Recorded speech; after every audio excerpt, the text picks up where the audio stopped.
First off, the compliments on Painted Ruins. Beautiful album. Worth the wait. Before we get into that, and I'm just kind of curious about the timing of the record because I'm looking, when you go back to see when you guys started and all the other bands that sort of started around that time, does it feel like you guys came from a scene? Do you look at things like a yearbook in that sense, like the graduating class of, and there are all these bands that are, still going and some that are not? I don't know. I mean, we had our friends and colleagues, I suppose, that we toured with and saw a lot, but not like a Brooklyn scene necessarily. Or I feel like we were always kind of making music in our own world, and we met, we connected with other musicians on the road. I mean, I suppose there's like a couple people, but I think that's always easier to see it that way in hindsight. At the time, it doesn't ever really feel like that. I guess, I don't know, maybe I'm putting more importance on this era for more than it is, but it almost seems like this is the point where a band either makes themselves a career artist or an era band, Right. Yeah, I don't know. And I don't does that importance sit with you guys as you're going in? Do you even consider that stuff? I think usually when we, go into making a record, we're pretty solely invested in making something that we're excited about or that we like, and not so much doing it to uphold a certain, I don't know, sort of appearance or place within a musical world other than our own. But maybe that just sounds really selfish. I don't know. I'm not sure. Well, I don't know. I don't know how else you move forward as a maker of things. You gotta have your own reasons. You gotta have your own motivation. And it can't really, if you're looking at your career in relation to other people around you, I don't feel like that would drive you insane, and I don't know how that would lead to good work. So I think for us it's just try to make things that we enjoy and that we're happy with, and I think also like our taste and perspective. It's current music, but it's more than that, and older things and other genres. And I think we like to think about making music not within exactly the context of like indie rock, but just think about music that we love in any form, and just try to make whatever that is, and not tether it to any one style or era or fashion or anything. And ramping up into this record, I mean, did I read it? It was like 2 years in the making. I mean, is that an easy 2 years or a difficult 2 years or? I don't know.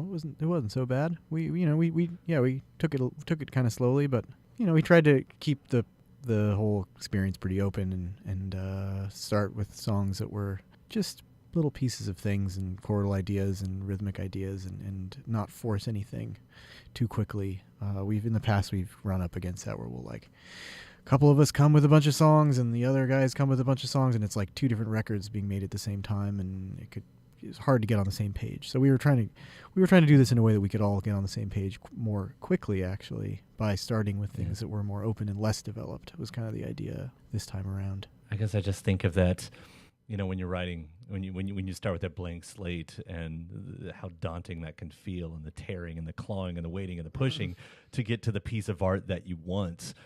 And are there points in this record, or I guess any record, where you just completely feel desperate, like, is this ever going to happen? No. I mean, easy. In the past, I think maybe we hit that phase, and I think we were kind of trying to really avoid that in a way, and I think because of sort of taking our time and working in the way we did, it ended up being a more pleasurable process. Not that it's been miserable in the past, but I think it's like there was more room for just pure playful experimentation with the songs and the actual parts and the different sounds we were using and stuff like that. And there were plenty of things that were like plenty of songs where we would get to a point where it's like, I don't know if this is working, and maybe this isn't a thing, and you're just sort of okay with that. Like, well, it's going to exist as what it is for a while, and that's fine. I mean, like in the past, there was more pressure to like, this has to work. We were trying not to do that this time. Like, it's okay. It can exist in a strange, half-conceived state for a long time, and just be cool with that, and let things get there when they get there, and if they don't, that's fine too. There's a few parts on here, and I wish I could remember I wish I'd pinpointed them, wrote them down, but they almost feel like you guys, when you're talking about that experimenting and taking the song where it wants to go, but they almost feel like you guys are in the studio and just jamming and having a good old time, but I don't take you guys as a band that really does too much of that. Yeah, Not I don't mean the exactly. good time part. I mean the jamming part, by the way. Right. I mean, not as much as maybe previous times, but there's always a little bit of that. Yeah, A little bit of I that. guess Yeah. in the end, it probably wasn't as much live jamming sort of feeling, but I think there was an element of trying to capture some of the energy of a more live performance and maybe more improvised feeling or group feeling instrumentation. So even if it wasn't necessarily being tracked that way, I think in the end, I think it wasn't. I don't even know if it was really a spoken thing that we were collectively going for, but it wound up being a bit of an energy on the record, and I don't know. I'm happy about that. I think we always Yeah. enjoy getting to the phase of playing stuff live. So to have some character on the record feel a little bit that way is a nice thing. And there are surprises all over the record. One, I can't imagine this is actually real, that you meant to do this, but I'd love to be surprised otherwise. But, when I finally made it to Losing All Sense on the record, and the piano comes in, and all I could think of is Joe Cocker singing Leave Your Hat On for like a split second. That's funny. And I thought, there's no way you guys are doing a tribute to Joe Cocker, right? I'm just need to make that clear. Doesn't sound very plausible. Yeah. Doesn't sound plausible. Not that I have nothing against Joe Cocker, but I don't think that was Right. in anyone's mind. But hey, he's a legend. Well, if you're ever looking to do a live mashup, I'm going to plant that seed right now. I haven't have to check that out. I haven't heard that. Yeah. Is it too far of a stretch to take the title Painted Ruins into the era of ness that we're in the world right now? You can if you want. You don't have to, but you can. Oh, I have. It's not. It's not obligatory. In what sense do you want to take it to that place?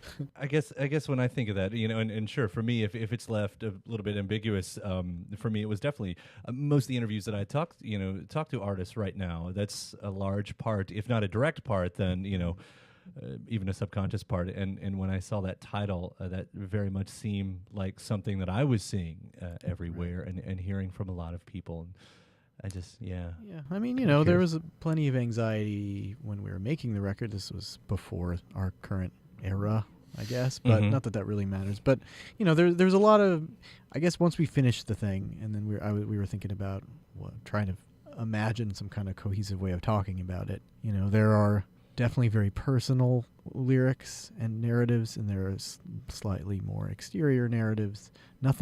Certainly nothing is overtly political, but there's themes of like personal decay and sort of decay around you, and confusion and displacement, both in personal life. And I think I like the idea of kind of very personal experience mirroring the confusion that's going on around you. And so if anything, that was kind of like, if there's any hope with that title, it could be something like that. You can think of it in a very personal context, or you could think of it in a larger context, but it's not required that it is either, and you guys talking about, I mean, that stuff, the personal stuff in between, we don't have to get into that too much here, but, I thought it was interesting because for the amount of press that's already came out about this record, I don't think I've ever noticed so much attention given to what you all have done in between albums to like other bands in the past. I mean, that it seemed like everybody had so much going on in between there, and I think that's what's fascinated so many people, because it was so varied, from restaurants and fatherhood and moving to the woods and everything, and the burning politics, and it has been fun to follow you guys. And I don't know, did that surprise you that everyone was that kind of captivated by it all? I don't know. I mean, I think my take on this kind of thing, honestly, is just like, there isn't that, generally speaking, the story of people in bands is just not really necessarily that interesting. So you're always reaching for some kind of narrative and some way to frame it that is interesting to talk about. I mean, luckily we did a lot of different things, so I guess that helps. But it always feels like you're grasping for that, where it's like, but really the story is not always actually that fascinating. It's like, well, we drifted away and made some music, and we're back again. There's some guys that make some music, and I don't know. I don't know. But anyway, sorry, that's not to make light of all the activities, But then you've got to sit down on, press day after press day after press day and figure out something interesting to give to it. I understand. Yeah, that's good. So luckily everybody says a story to tell, so that's good. I appreciate the album. I appreciate the music, and I do understand the letting the music stand for what it is, and that, and it's a beautiful record. So thank you. Yeah, thank you, and thank you for the conversation. Absolutely. All right. right. Take care, guys. I'm sure I'll see you around. All right. Thanks very much.